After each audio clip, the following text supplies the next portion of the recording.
face vehicular homicide charges. Their differing legal and immigration statuses explain the contrasting outcomes. Hammock, a U.S. citizen with strong community ties, received bond due to his low flight risk. Singh, who is a non-citizen with a pending asylum claim, was denied bond and remains under ICE custody due to federal detainers and flight risk. The Golden Belt Buckle podcast. I had a few minutes today. I don't normally shoot 2 videos a week. I'm a pretty busy guy, but I had to have an eye appointment today, so I had a little bit of time. If you notice, my eyes look a little bit weird. I had to get one eye dilated, so I had to get some cataracts lasered off today. So I'm off for the rest of the day. Had nothing better to do, so I'm looking into this developing story with this fella Kane Aaron Hammock Kane Aaron Hammock, who was involved in that accident in Georgia last week on the 13th. So we're going to look at this because the internet has kind of blown up over this, right? There's a lot of debate over why is this guy getting bond while Harjinder Singh, who, you know, the Indian fella, why didn't he get bond, right? I'll just say it. Why'd the white guy get bond and the brown guy didn't, right? That's what the question is here, right? And so we're going to go over a couple of the details, and we're going to talk about the differences between the two of these. And I know every situation is different, and I'm of the opinion it's not all about race. I'm sorry. It's easy to go there and claim that, but that's not. So anyways, so Kane Aaron Hammock, here's the details. Actually, I'll give you a summary of the details. On October 13th, 2025, Kane Aaron Hammock was driving a semi-truck northbound on I-85 in Georgia when he allegedly followed too closely and collided with a van, sparking a fiery chain reaction that killed 8 people. He faces multiple vehicular homicide charges and remains free on bond while awaiting trial. The case has fueled discussions about differences in legal treatment between state and federal level defendants and race, right? It's always race, right? And in this case, you got a white guy who took out an entire family of what looks like Mexican Americans, or I don't know, how do you say that? Latino Americans? Sorry if I'm saying that wrong.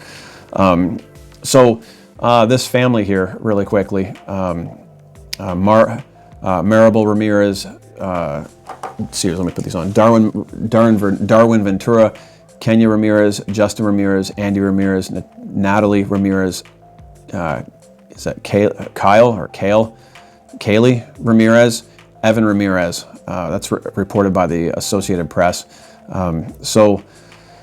Kane Aaron Hammock faces a total of 11 charges, including 9 misdemeanor counts of homicide or feticide by vehicle and 2 traffic-related infractions. The primary allegation is that Hammock's negligent driving, specifically following too closely, led to the deaths of 8 individuals and an unborn child.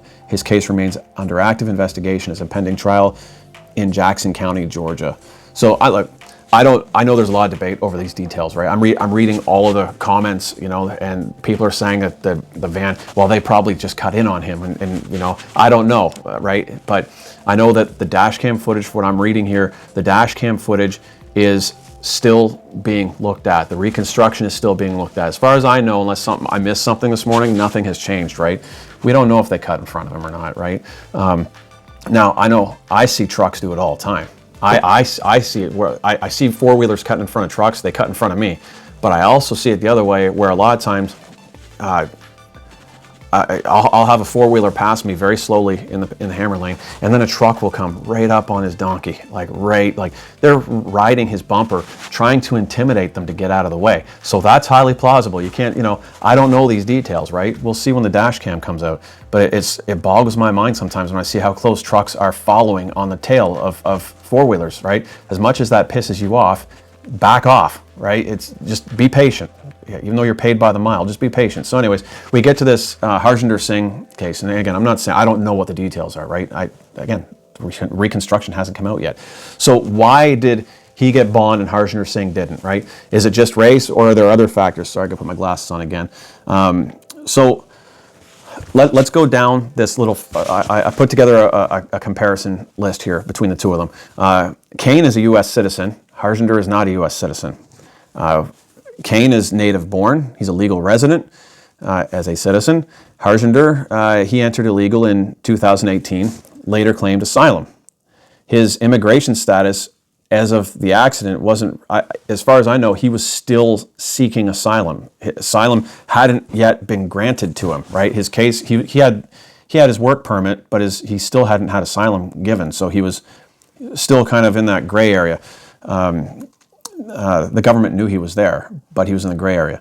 So Kane Aaron has strong local roots, a known address, and Harjinder Singh, he wouldn't have had as many local roots. Okay, he didn't have as many local roots.